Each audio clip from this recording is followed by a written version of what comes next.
Wait, it's saying 720p on my end.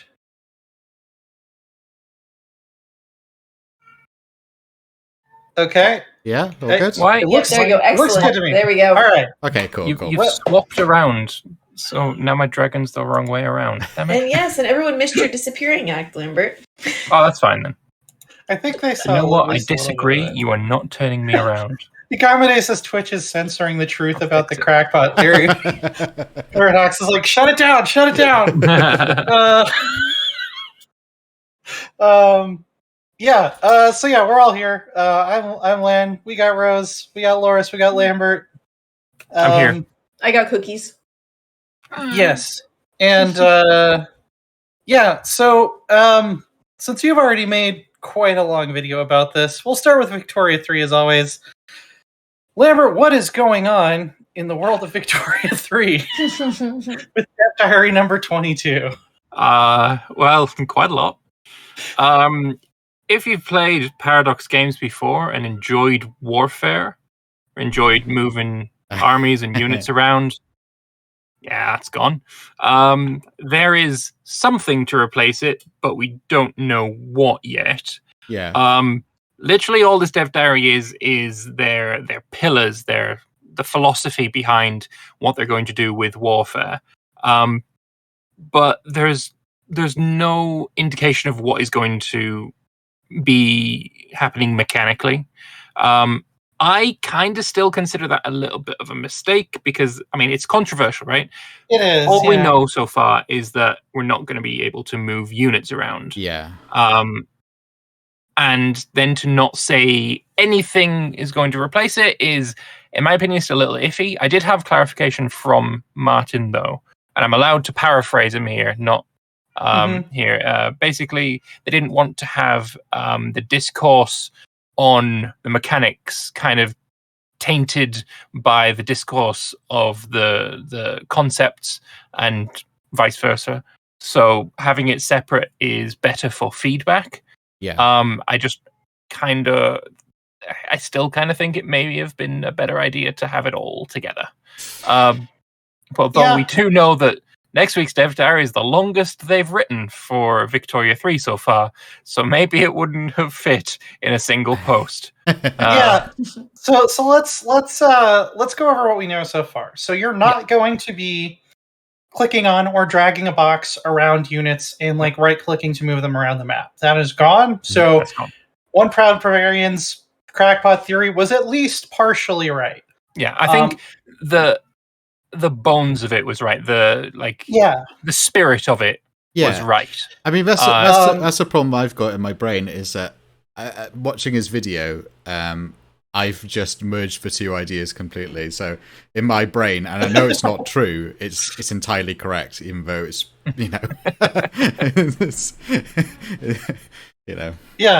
Yeah.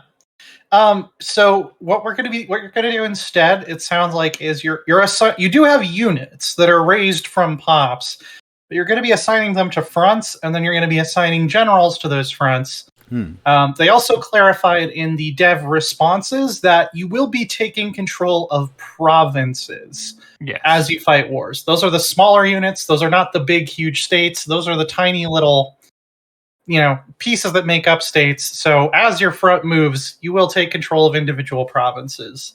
Think baronies versus counties in CK3. Right. But you will not be directly involved in the specific maneuvering.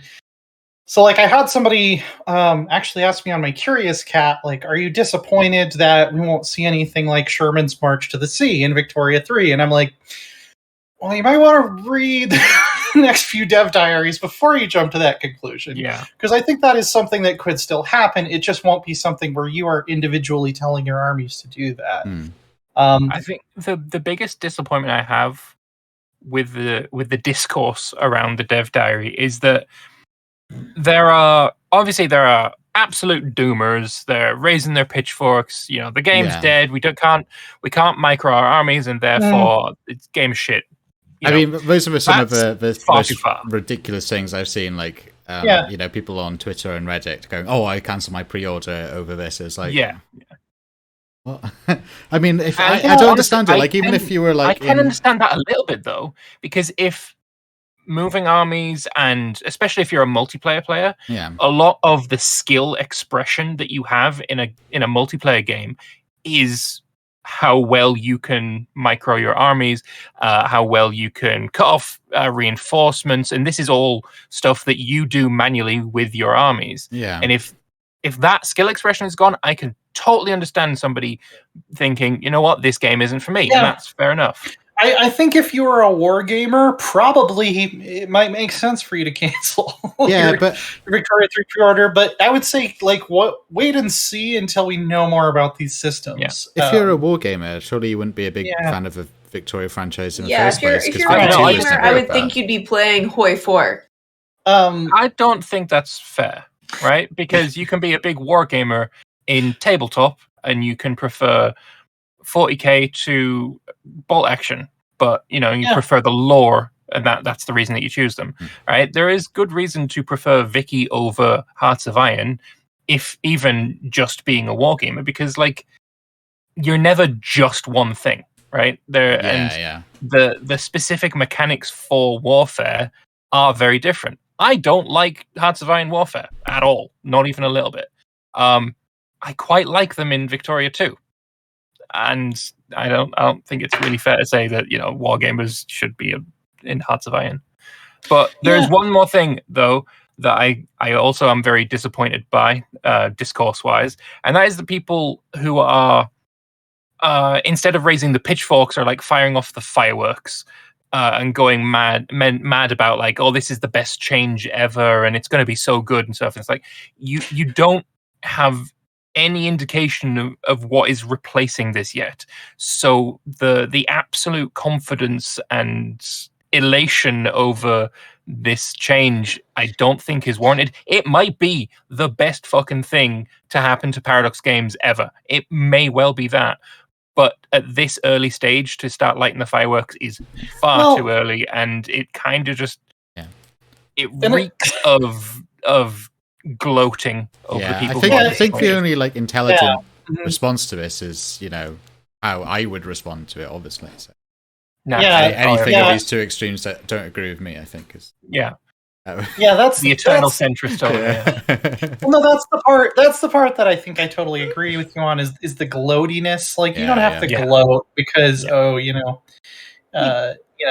did. We do have Jacob in chat saying, I think there are far more players who would be interested in the general game idea for Victoria 3, but don't want to micro war than players who don't want to play Victoria 3 if there is no war micro. I kind of agree with that. Like the whole reason I bought Victoria 2, let's forget the fact I only played 9 hours because the UI gave me a headache. But the whole reason I bought Victoria 2 was I liked the idea of nurturing a nation through the 1800s and seeing the changes that happened to it and bringing a pre-industrial society into an industrial world.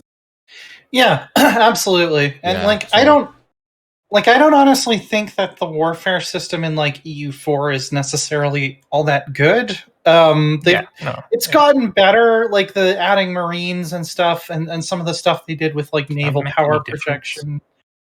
I think Marines make any difference to anyone. I think it does. I think it does because it makes naval power projection actually important, which it kind of wasn't before.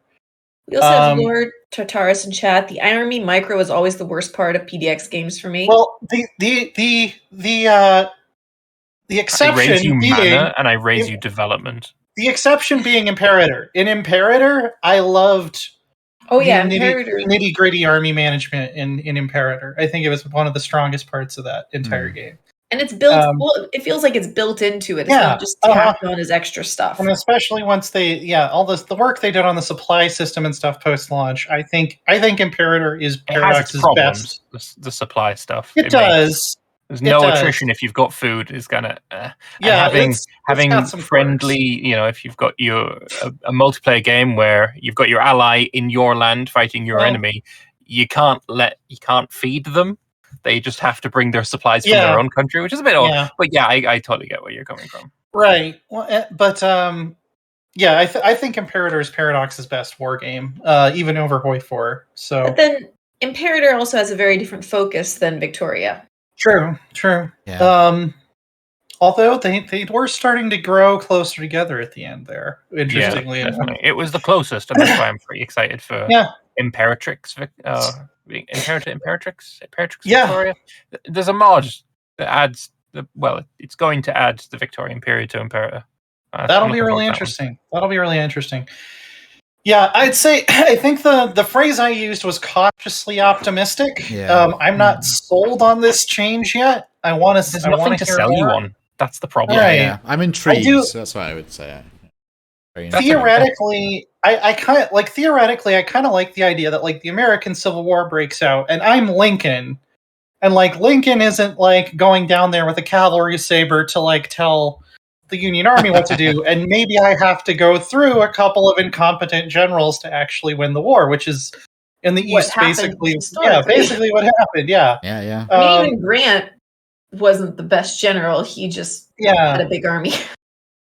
Yeah, and well, I would argue that Grant was actually a very good general, but we could get into that very in depth if I brought my friend DM Schmeier on here, who is always talking about how Grant is like an underrated and maybe one of the best military commanders ever. Yeah, and moving to like a better history, the British Empire is it's got filled with examples like that too. Sorry, did you say better history? Yeah. Did you say American history? Better? No. Oh. Rubbish. Not interesting because I don't know enough about it.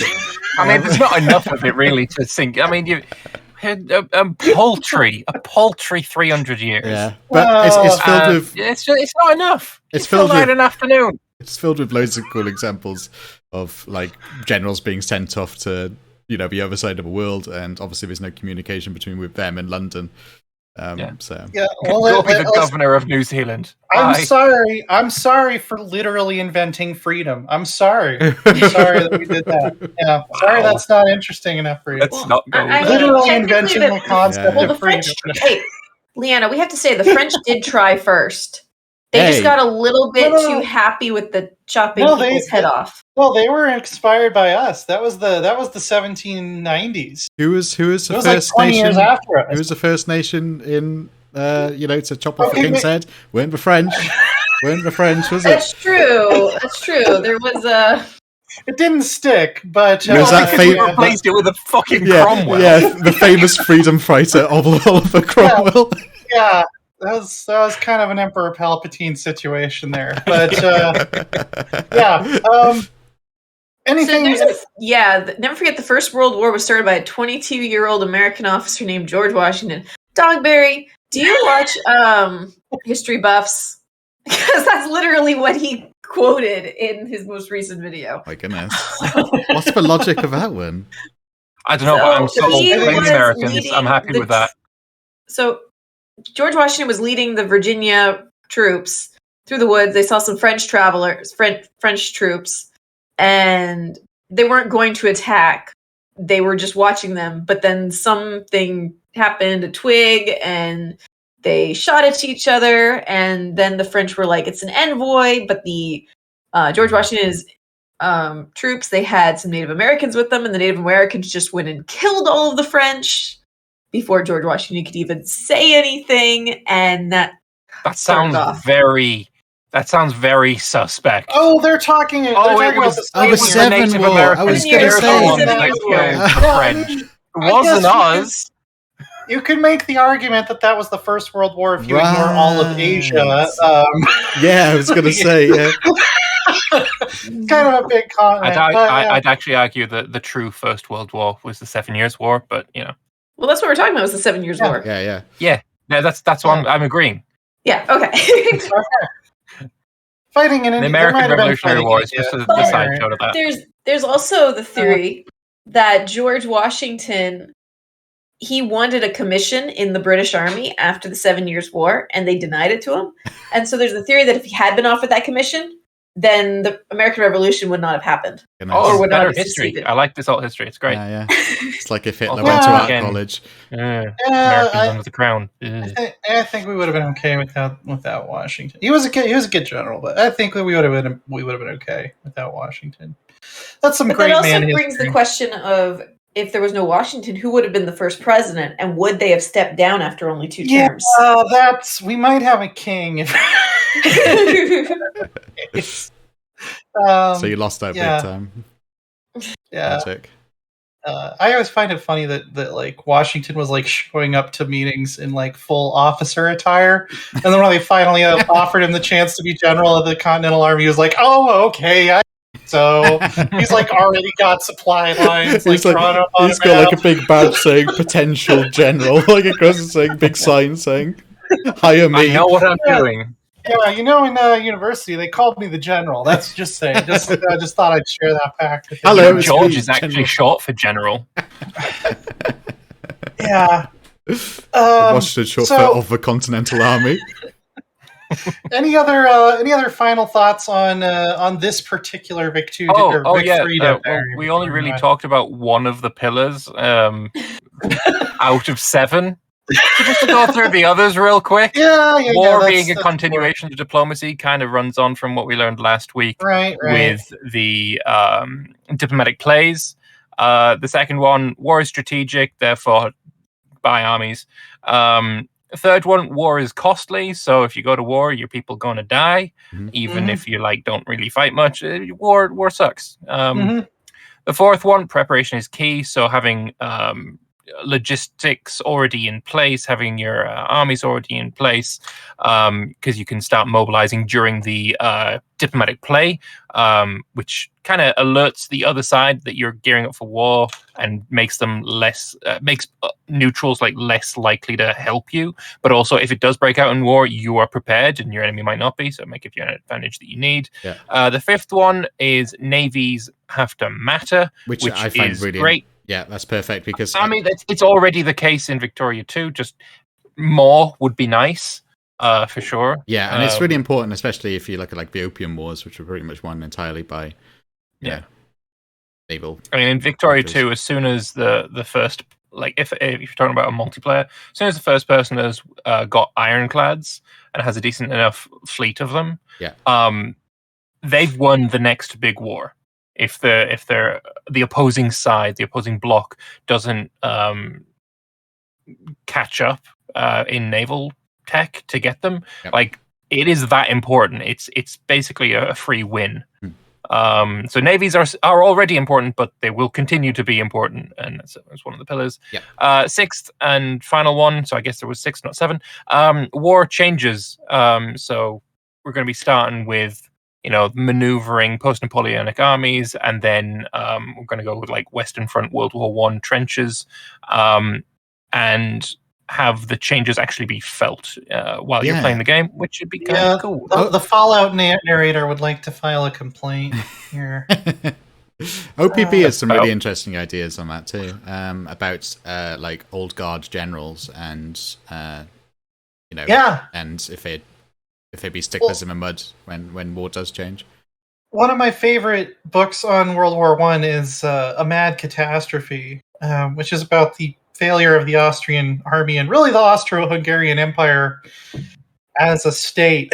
And one of the problems is just if your name was Habsburg, you could just be an officer. They had good officers, but they were not promoted because they didn't have blue blood or whatever, and they ended up with all these incompetent uncles and grandpas, and they had good generals, but they had more Habsburgs. Yeah, there were a lot of Habsburgs. Those Habsburgs got around. See, I'd be not genetically, they didn't get around. I'd be interested to see how that plays in with Japan, because I think that's one of the periods of Victorian history I'm most interested in, is the Boshin War and the Meiji Restoration. Essentially, all the generals were old samurai who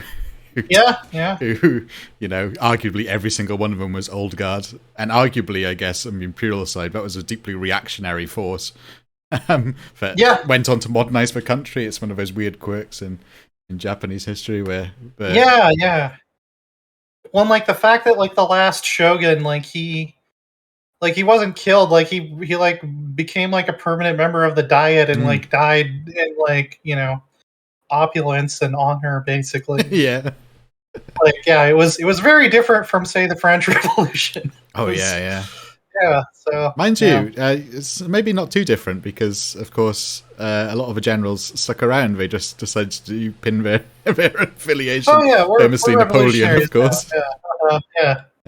So, the concept art too, very interesting. Just want to quickly glance over it a bit. It's very beautiful. Some really glorious scenes here. Obviously, with some sort of treaty being signed. Some war planning, Ottoman trench. So, I mean, there's even a train for you. There's an armored train, a very armored train actually. Probably more armored than you'd ever see, but certainly very armored, which is cool. You got that's the Americans fighting the Scottish. That's right. Yeah. Is it? Wow. Well, I mean, there's a flag there on the dudes running up the hill, and there ain't no stars on that Confederate battle flag. Yeah, I'm sure it's not because it's early. That's the Scottish Can you imagine? That'd be amazing.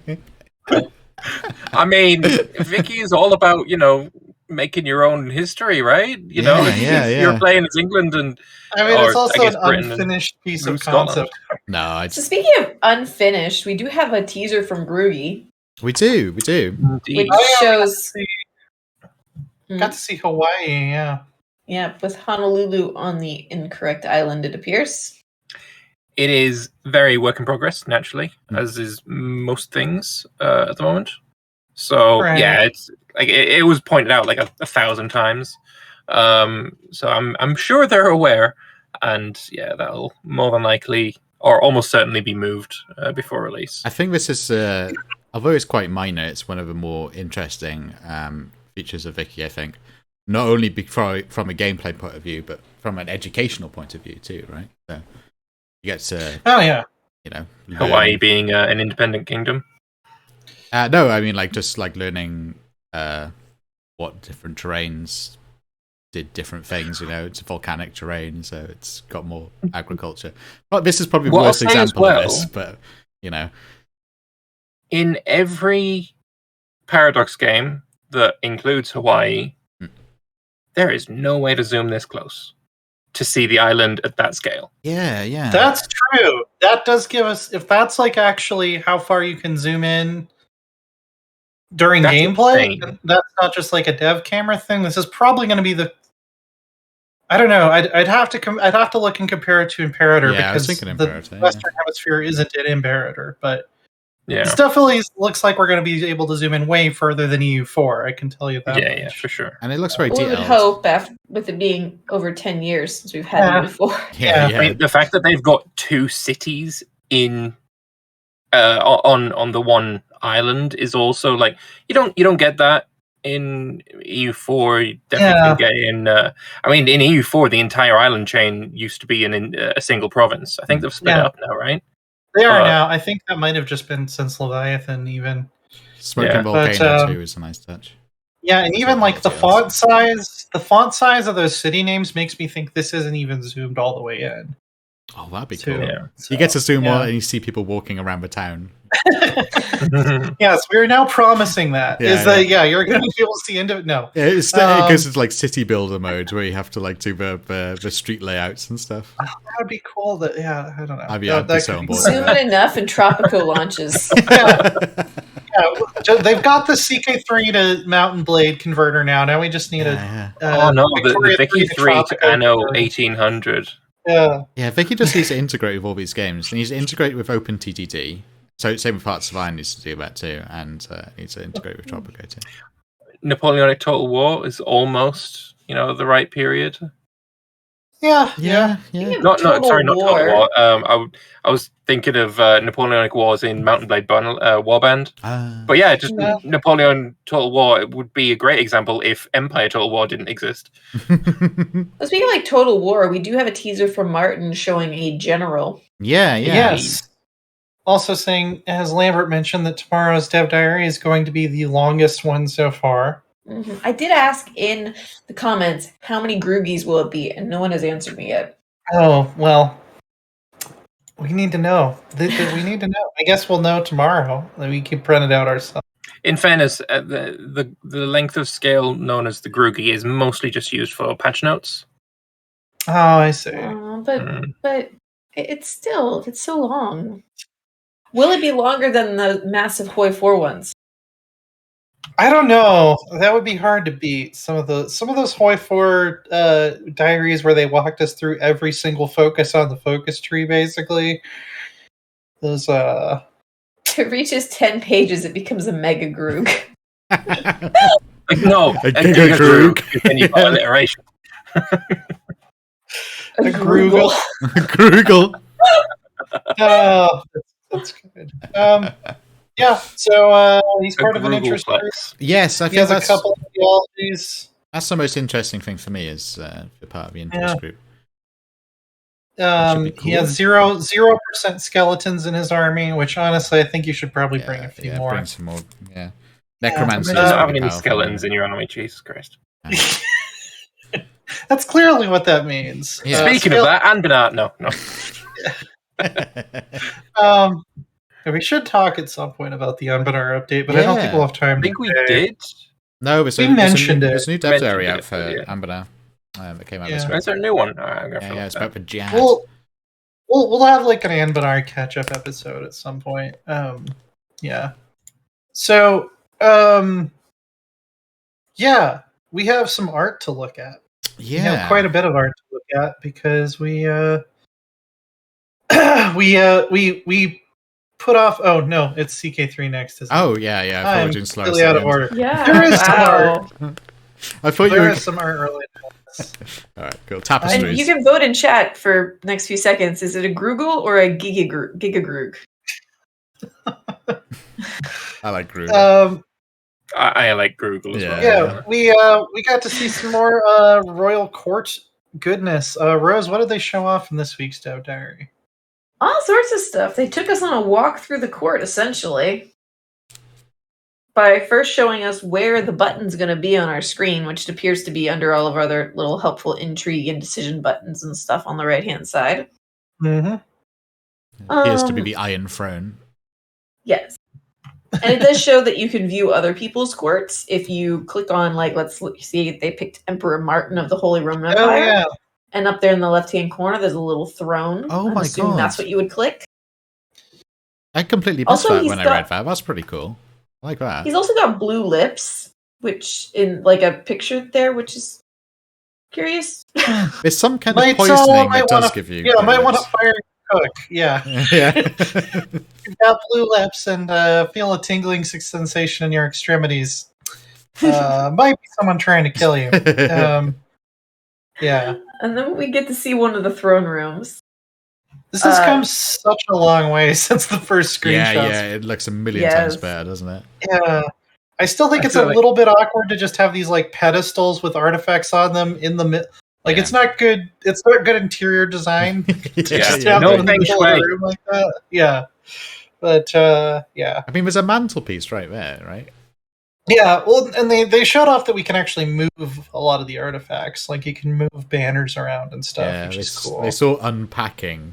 Get so many awards to them. It's going to do that. The biggest issue I have with the looks of it is the shadows are, if they're existent at all, they're bad. And it looks, it's sitting right in that, the uncanny valley. It's very deep in there, purely because of the lack of shadows.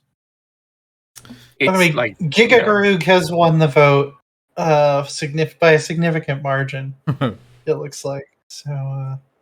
Yeah, especially with all the light is all very directional. Like you've got, it's a dark room with the windows, right, and the light is very specifically coming from the windows and the fireplace, right. You could definitely do more with shadows there.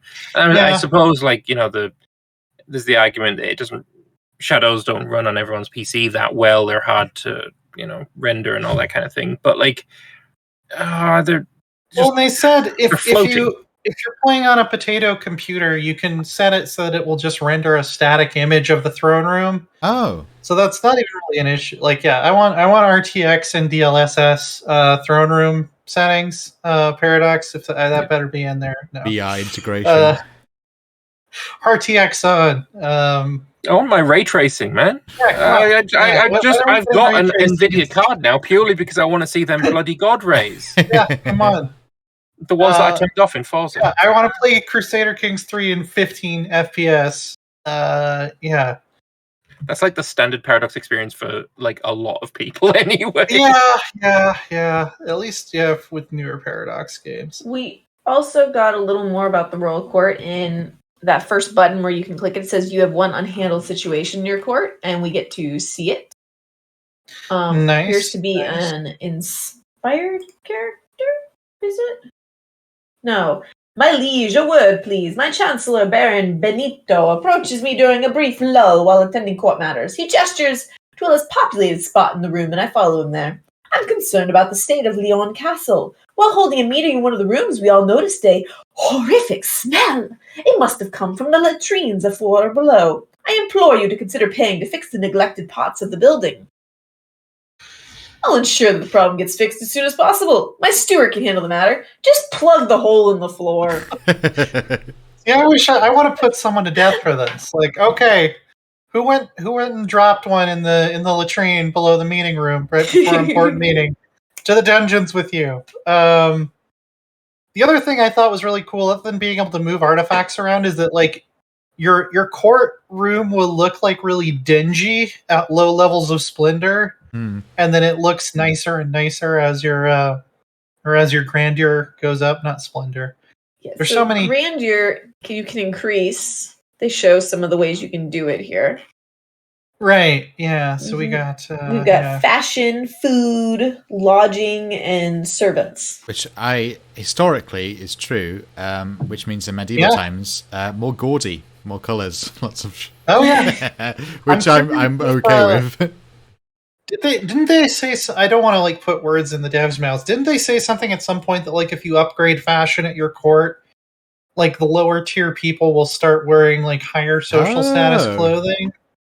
Because that would be cool if you get up to like the max and like everybody's wearing like imperial silk robes and stuff. Like even the servant's wearing a crown. Yeah.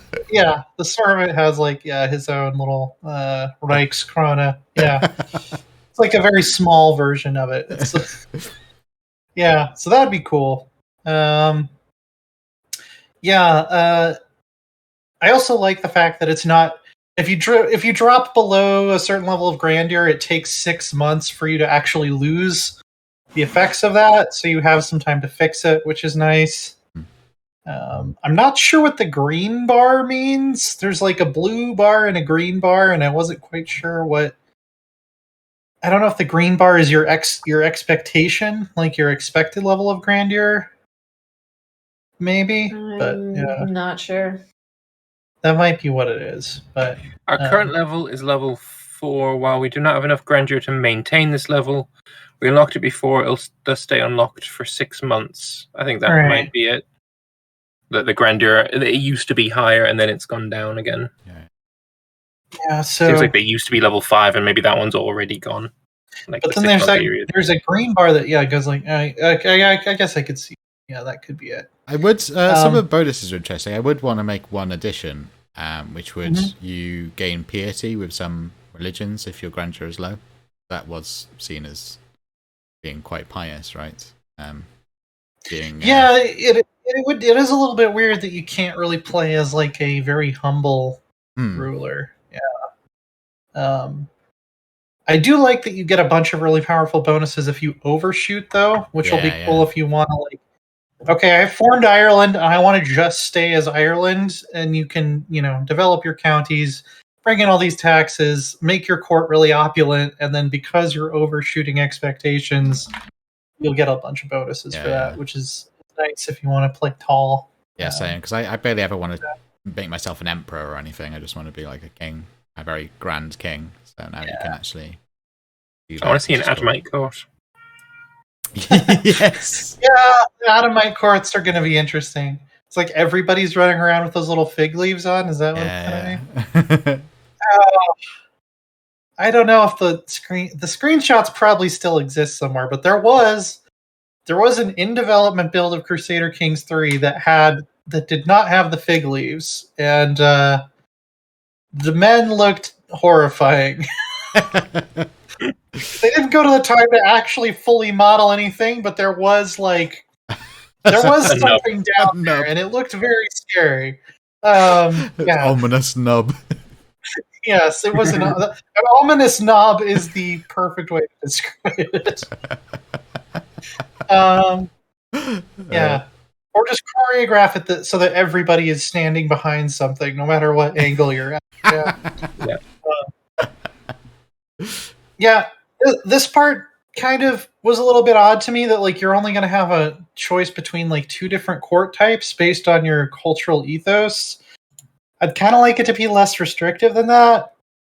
Like, I don't know, maybe if you're warlike, you can't access the diplomatic court, but only having 2 to pick from per ethos seems overly restrictive to me. Yeah. I'd hope they'd change that. And then we get core tier traits, where you can get more stats and stuff, which is cool.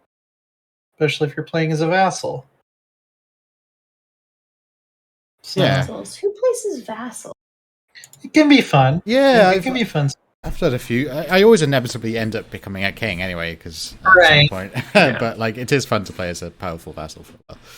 We still need like a conclave type expansion to make vassal play more interesting, because I think playing a vassal in CK2 is probably more fun just because there's more mechanics for it. Yeah. I think in multiplayer this will be really interesting to be a player vassal underneath one of your mates, and you get to hang out. I have done that.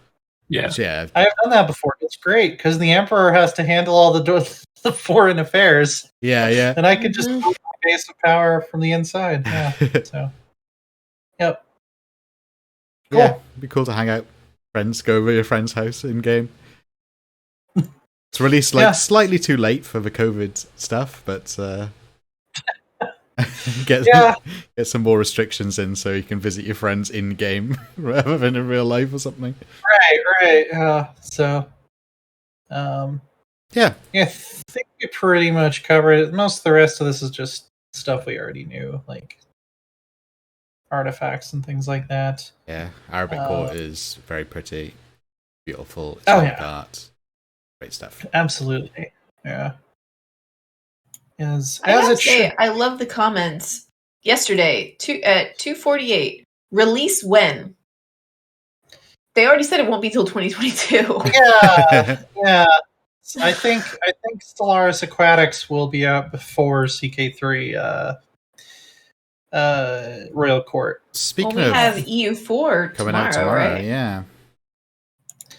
And we've got a little bit about the achievements.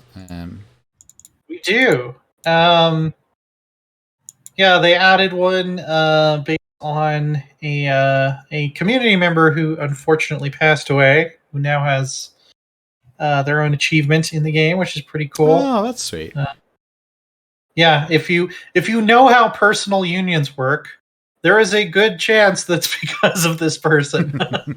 It's like I had no idea how personal unions worked until I saw their explanation. I'll read that guide then, because I have no idea. Yeah, it's still overly complicated, but you can at least get a handle on it. I mean, if you're gonna go for this achievement, you're probably gonna need to read his guide anyway. Yeah. So it's probably a circular achievement in that case. It's named after the guy that you're gonna have to read his guide for anyway. It's nice that they're doing that. Yeah, it's lovely. I really like that. They had to throw an Among Us reference in there, of course. I didn't realize that. Playing as Sus. Yeah. I think it's actually Seuss, but everyone says it as Sus because memes. That blissfully passed me by, but now that is known to be the curse I will have to hold. Yeah. There's the ultimate military achievement, which is the ultimate types of cultures that were mythologized to be really good at war during this era. Let's say I didn't get the Golden Wind joke. Maybe someone in chat can explain that to me. It's the name of a nation. Well, it says the description is like It's only a random whirl of air and a name that is just pun on air and gold. That is totally not a reference to anything. Yeah, I think it is just a pun on gold and air. Well, he puts a little winky in there, which makes me think it is a reference to something. But I have no idea. It looks kind of like the. Oh, chat says it's a JoJo reference, and. Oh, okay. I would know. Yeah, wouldn't. As far as it's a I don't watch anime because pedophile. So. What? That's a little harsh. That's a fucking hot take. But no, I've never seen. My goal is to annoy weebs as much as I can, and. Holy shit! Persona 5 is one of my favorite games of all time, which got me in big trouble last week. But yes, I've never seen JoJo. I don't get JoJo references. Yeah.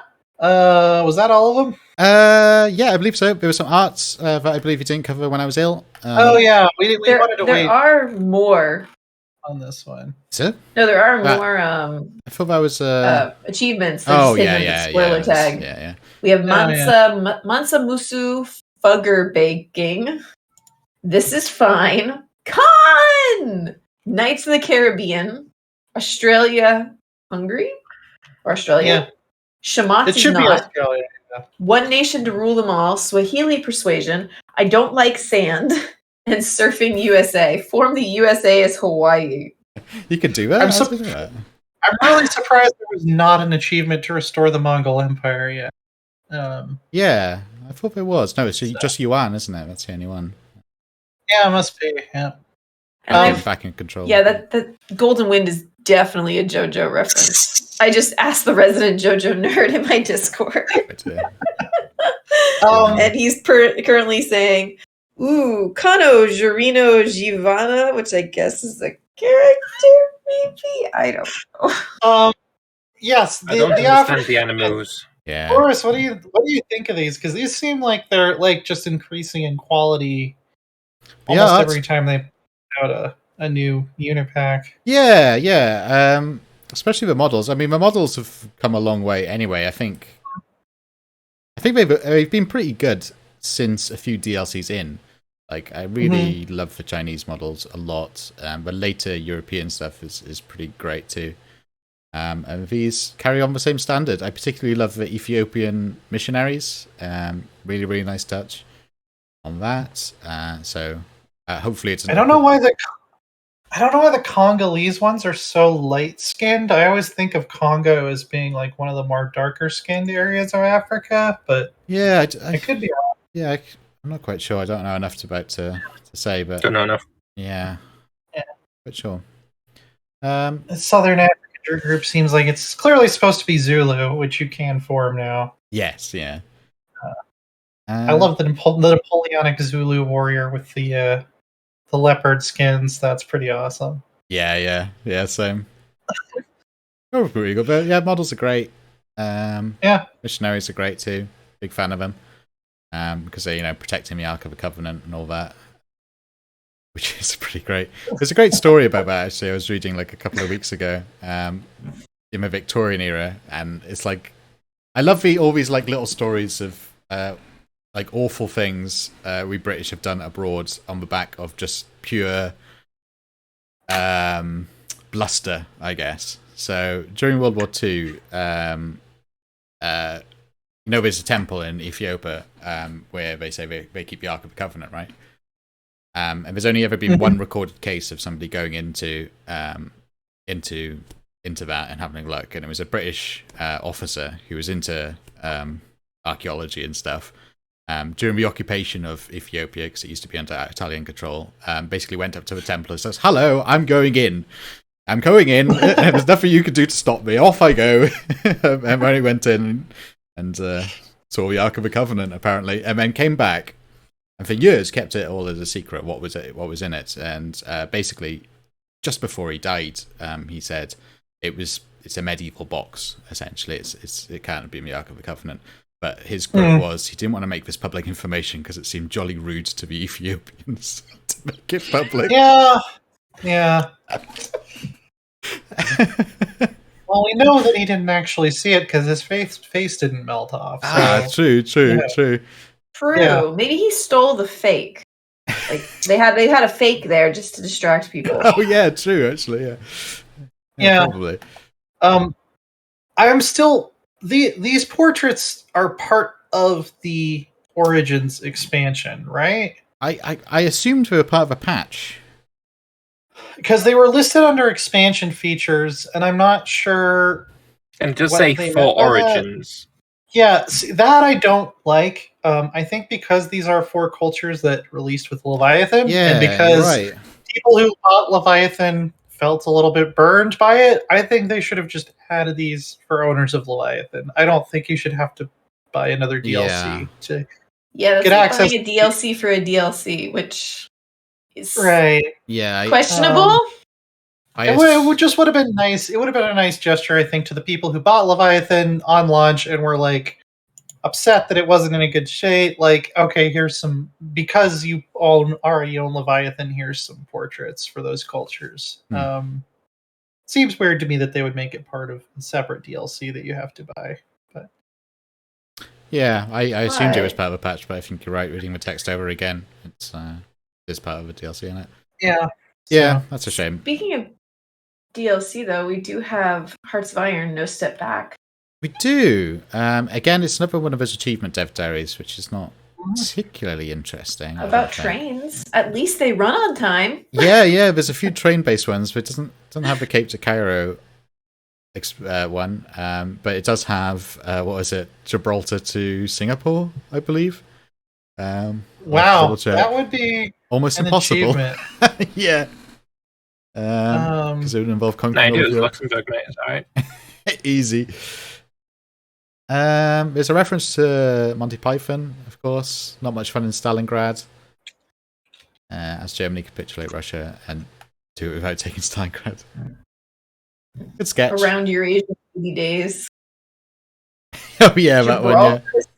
That's a long railroad. Yeah, I mean, you could only really do that as Russia or something, or Germany, or go as like a change from a democratic Britain to something else, or go as America. I don't know. Yeah, interesting. I imagine. Yeah, the thing is with that achievement too, it involves a lot of you've conquered the world and then you're just building railways for a few more years after you've won. Which hey, I've never been much of an achievement hunter anyway. I play multiplayer games, so right. I'm very confused by a comment from someone named Bubbles Zesty. CK3 is literally the same as CK1. Maybe choose a different Christian city for it. I guess because there's the achievement Crusader Kings 3 is Poland crown a monarch and capture Jerusalem. Oh, were there already 2 other Crusader Kings achievements? Yeah, there's one is Africa. Oh, okay. South Africa, I think. Could be wrong. Okay. Let's see. Again, I'm not much of an achievement hunter. Let's see. View achievements. Yeah, we have Crusader Kings as South Africa finish a King for Our People focus and take Jerusalem. And Crusader Kings 2 as South Africa finish the anti-colonist crusade focus, release all European colonies via the focus, and take London. Interesting. And then this one is as Poland. It's weird that there's 2 achievements named after Crusader Kings. There's 3 of them. Where you play it, 2 where you play as a country that does not exist in Crusader Kings and was not involved in the Crusades. Hey, yeah. That's something. We have Okoa in chat saying the CK2 achievement was the worst. Yeah. I'm not much of an achievement person either, so yeah, that's. I'm in some games. Not Hearts of Iron. We do have some more art stuff for Solaris, right? Which I believe was also last week. This is from last week, and then we also have one from this week. We just didn't have Father Loris last week, and this is art, so it's his primary focus. Yeah. I'm just here to say it's good. It looks nice. I do like the designs. I adore the aquatic ships. I love these. I love these designs. Yeah, I do love how it takes so much inspiration from the biology. of aquatic life. It's really nice. And many sort of like bubble chambers that exist. Giant big swimming pools in space. Which makes you wonder if the whole inside of the ship is filled with water, or they just have chambers that are filled with water. I assume it's all the living quarters must be just entirely underwater, right? I got the impression that that's what they were trying to do. Suggest is that the whole ship is just pressurized with water, which is cool. I guess if you wanted to have a foreign diplomat on board, you might have to have like a dry area. I would assume you'd have airlocks where they could pull the water out. Maybe some rooms are like that too. There's always bigger fish. No, foreign diplomats just need to wear a diving suit. Yeah, just put on don't be rude. Put on a scuba suit. But they would still have airlocks or water locks. Would they be called water locks? Yeah, because you would have to pump vacuum. Sounds better. Yeah, you'd have to pump water out to make a vacuum, and then you'd have to pump water back into the vacuum when people got back on the ship. So it would be a water lock, yeah. That's cool. What do you mean? The thing that we power our engines with? Yeah, it's cool. Yeah. I like it. It would be interesting, though, if they're bringing a diplomat on board and they don't want to, because of pressurization, so the water lock actually fills with air, and then they slowly change it to water. So you can have air, water, or vacuum. Yeah. The other cool thing is you could just have like naturally repopulating krill just like in the environment of the ship, and you wouldn't really have to bring any food with you. You just need to have something for the phytoplankton to photosynthesize with to create a food chain, and then you could just filter feed. Just swim through the ship and filter feed. Well, depending on what type of creature you are. Yeah, the dragon's pretty cool though. Yeah. Dragon looks great. Beautiful models. Mm-hmm. Yeah. Color scheme, the kind of iridescent thing it's got going on there. Yeah, cool. That's real pretty. Very pretty. Not sure what ocean it swam out of though. It's a pretty freaking big one. Yeah. I don't know how it evolved. Yeah, I mean, we can't really go into the evolution of these creatures because it doesn't make any sense. Dolores is space opera. It's not really science. We gotta look at the portraits too, I believe. Yeah, they're not in the dev diary, but I've linked them in Discord. There's a few in the next dev diary. Yeah, there's some dev diary ones. Yeah, but not many of them. They're not all of them, I don't think. Yeah, I've linked all of them. I see. Gamma Day posted them onto it. I don't know where he got them from, but he posted them there. So he stole them. We know this to be true. Breaking that bloody NDA, isn't he? Shocking. Tut. Big test. I'm pretty sure this is a Mass Effect alien. That looks very Mass Effect to me. What are the guys from Andromeda? What's his name? You get a squad member of that. Yeah, Angara. Yeah, exactly. It is an Angara. Agamede stole them from their stream. Right. Oh, okay. So that's why it's a little blurry. Yeah. Do you think the one that looks like twisted kelp or something? Jawl. It's Jawl is his name. Sorry. Well, there's one that looks like twisted kelp, and there's one that looks kind of like Cthulhu-like, I guess, with the tentacles from the chin. We already have a Cthulhu in the molluscoids, though. Right. I said Cthulhu-like. It's less like that. I don't know. They also have a. It's got more of a It's. I don't know. The head looks different. The frills are different.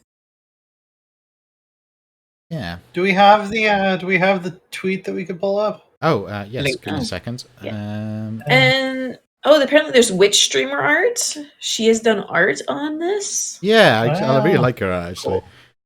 Very cute. Mm-hmm. Moment. Let's see. No worries. Let's see which. I thought it was in the dev diary. Like I saw the tweet as well, but I think they released an official version of it that was like higher resolution. I should have found this before the episode. I thought it was in the dev diary. Shame, Leanna. Shame. My life is shame. I don't see her tweet. Any tweet about Stellaris recently. someone can link it in chat, that'd be awesome. It's just not turning up now. OBS is just being a nightmare. Sorry. Oh, the second image. Oh yeah. Far right, streams which. Okay. Yeah. Yeah. There we go. Top right, all the way on the right. That's a Zora from Legend of Zelda. Yeah, it is. Yeah. I've always wanted to play Zora in Stellaris, so I'm very happy about that. Yeah. It's pretty cool. Give me Gorons next. Yeah. Deku's, come on.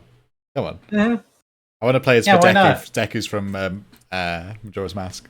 Best Deku. Yeah. So I said this on Twitter, but there's like 3 of these maybe that I think I would play as. There's it's nice to have, but like a lot of them are like, oh yes, that can be AI. I ain't playing as that. I don't think it's good enough to play as that. Yeah. But I'd say I like, let's see, like 1, 2, 3, 4. There's like 5 of them that I would play as, I think 5 or 6. The top right one I quite like. Yeah. The blue one on the bottom. Yep, that guy's really cool. With the mushroom kind of head, stingray mushroom. Yeah, I like the very last one. The green one just to the left of him. I like those 3 very much. Yeah. I like the one just above that green one that's like the big eyes. Cute, of course.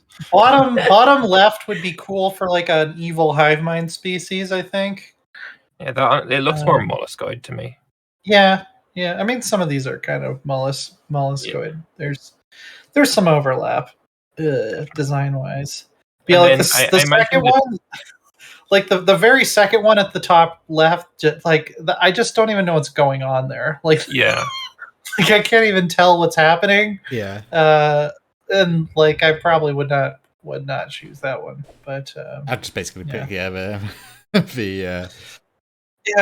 Zora pretty much. I like the blue one on the bottom row is my favorite though. He's very cool. Yeah, I quite like him. Bioluminescence is always fun. Yeah, for sure. So I like the flatfish one too. It's pretty cool.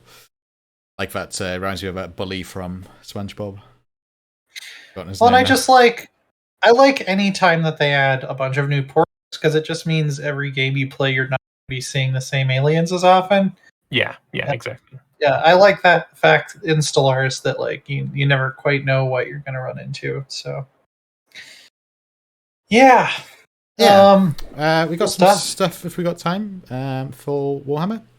Yeah, we could probably talk a little Warhammer. You got a little bit of time left. Yeah, so it's official. After God knows how many everyone knows, Yogas are here. Yeah. I have also the fact that they updated the banner on their website to ogres about 6 hours beforehand. It's like, oh, you're pulling the Paradox strategy, are you? That's like I've known about this for so long, and it leaked like 3 times, and like I've been like completely confused about whether I'm allowed to talk about it or not. Yeah.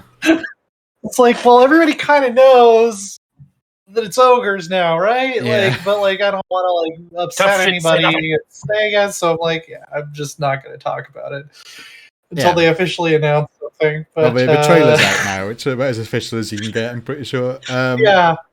Good trailer too. Really big fan of it. The trailer is great. I've always liked the ogres in Warhammer Fantasy. I remember when they were first added. God, I've been in Warhammer more than half my life. Holy shit! They were big fan favorites. Yeah, because to get a full army of them didn't like absolutely break your wallet like getting a full army of like Empire did. Also, much easier to paint. Not easy to paint well, but easy to paint. That's true of every model, though, isn't it? No, but at least when you've got like an Empire soldier, you can just be like, the face is so small. A single wash and he's all right. Yeah. But like if you've got these big patches of skin that don't have any like texture on it because it's just like, tit muscle, then it's really hard to paint that to look good. Yeah. There was always confusion of like what color ogre skin was. I remember that much. I always liked grey. Grey, yeah. think we've gone with a pretty good one on this one. Yeah, I love their campaign setup where they have basically these camps that you can plop down in enemy territory and like it'll automatically generate raid income. Like that's just so so cool. I love it. Yeah, and they're like they act like cities, like they don't act like hordes. Yeah, which is interesting. We haven't really seen that before, so it's kind of like a semi-horde faction. And they're kind of like Wood Elves, where you can take other people's settlements, but it's like super limited what you can do with them. Yeah. I mean, I wasn't really hugely excited for any of the races in.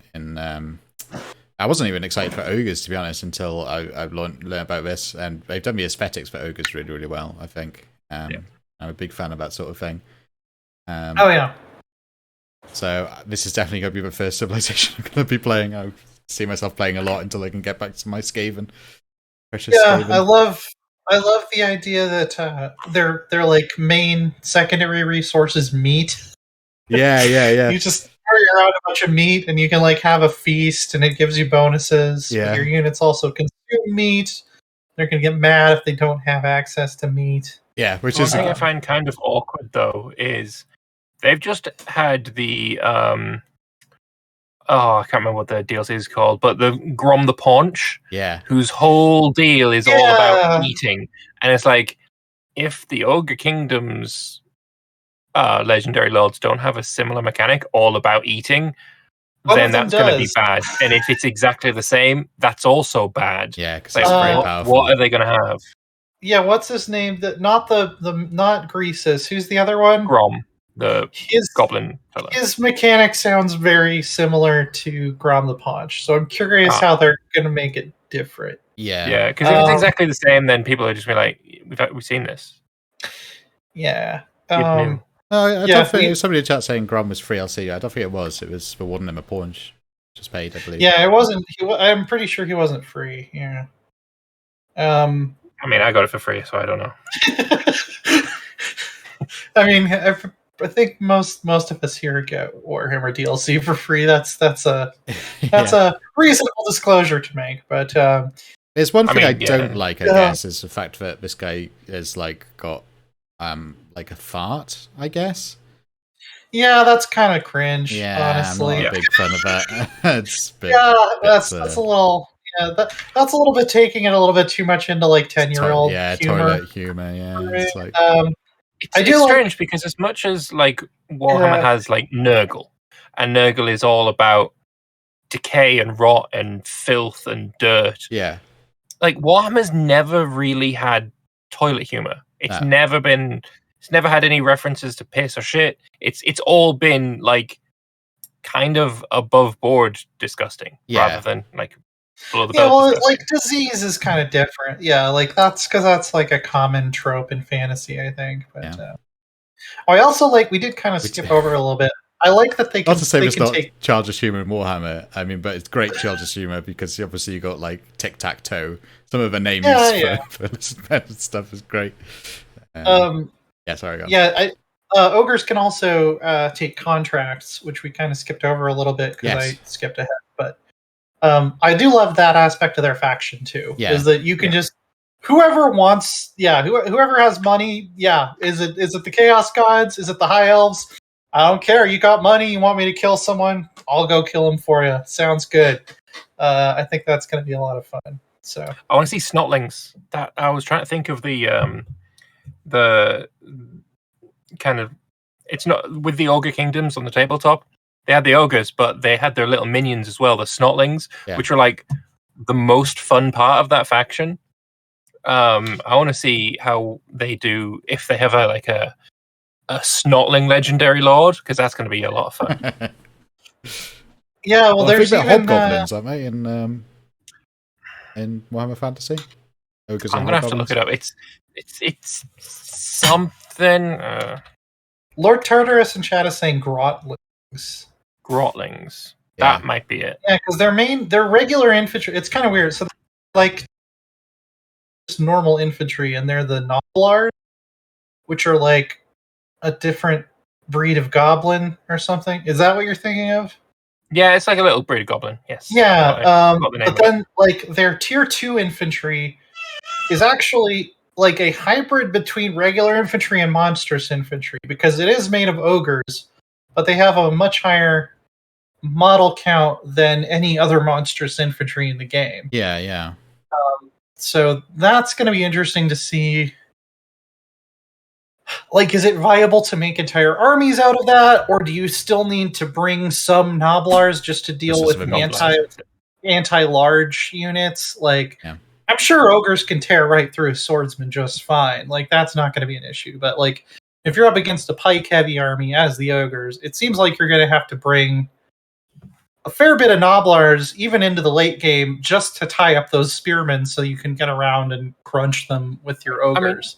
Noblars are very useful little creatures as well, because when the ogres are on campaign, sometimes things don't go so well and you need a little snack, and then you got your little Noblar there and you can snack on him. Yeah. Yeah. There you go. Yeah. So very useful. But yeah, I want to see a Noblar Legendary Lord. Making an appearance, yeah. Yeah, so. Yeah, it's pretty cool. I hope you can grant contracts. I definitely think that is a thing there. Yeah, there's quite a bit of footage out now. They released some pre-recorded battles to a bunch of different content creators. Did they? I would see. Yeah, there's a siege that's like ogres versus Cathay. There's like an ogres versus Khorne minor settlement battle. The minor settlements look really good. Yeah. The new sieges are. Yeah, I've already spoken about them. I saw some things I was not thrilled about. I just don't like how the sieges look so symmetrical. Like the cities look so basic in their layout. It seems like we're back to the old problem where the AI just doesn't know what to do. And I think who was it that just released a video about that I was watching? It was Legend of Total War, I think, probably. The AI does not seem to really get siege in this build. It could change before launch, obviously, but yeah, he's just had a thing 6 hours ago. Siege rework AI has a major issue. Yeah, so I'm hoping that they'll clean that up before launch. I'm not sure if I really like that infantry can just knock down walls now. That seems a little bit overpowered. I didn't know that. Yeah, monstrous infantry and giants some of them at least can just knock walls down, which I'm okay with it makes sense for giants doing it. Yeah. Giants maybe. Yeah, like single model monsters maybe. Yeah. I don't think a bunch of ogres should just be able to knock down a stone wall though. No, I think there's a few ones that obviously make sense, like that big goblin icon, the big golem thing. Yeah, right. Well, that's a monster that's on the scale of a giant. Right. Like the monstrous infantry are things like the size of Spawn of Chaos, trolls, that kind of thing. Yeah, and the ogres. Definitely, there should be a difference. Yeah, definitely. But yeah, the minor settlement map that they showed for the ogres looked really. Those I'm looking forward to. Yeah, I'll watch that, and we can talk about that more next week, I reckon. Mm-hmm. That's about it. Next week, let's maybe wrap this up. Yeah. Before this little guy becomes not content, just sitting on my lap. Yeah, it's a ticking. What is it? Ticking time clock bomb here. on the Rosebud. Yeah, Rose, what have you been up to this week, and where can people find your stuff? Played Age of Empires 4 last Thursday. I think I'll be doing that again tomorrow. No guarantees. I've done some Stardew, and I'll be doing a daytime stream on Friday. Ooh, which I can't really talk about, but there will be a stream daytime Eastern time. So that means actual real time for Europeans. Do you have a favorite faction in Age of Empires 4 yet? No, I've still only played the Norman campaign. I'm going through the game very slowly. Fair enough. Yeah. Mainly because this little guy. Yeah. He'll be playing Age of Empires in time. Yeah. Oh yeah. Well, I mean, Age of Empires was my first strategy game. Is it going to be yours too? What do you think? Lambert, what have you been up to lately, and where can people find you? Lots of Age of Empires as well. Been really enjoying playing that. going through the different campaigns. I have to continue doing it because I haven't streamed in a few days, but need to get back into it to do the rest of the Mongol campaign and some multiplayer stuff as well. And also going and doing Victoria 3 videos. I made 3 on last week's Dev Diary. And then there's going to be another Dev Diary tomorrow, so no wonder you haven't streamed. I am looking forward to it. As controversial. We'll find out. Yeah. So yeah, there should be a video on that tomorrow. Stuff. Stuff indeed. Loris, you been up to anything interesting in the last? It's been a lazy week. But I haven't really been doing much. Just faffing about. Guy Fawkes night. That's about it. I haven't done any work or anything. I just basically had a holiday week because I felt like I needed one. All right. Very exciting. I know. Absolutely nothing happened to me last week, and you shouldn't look into it. No.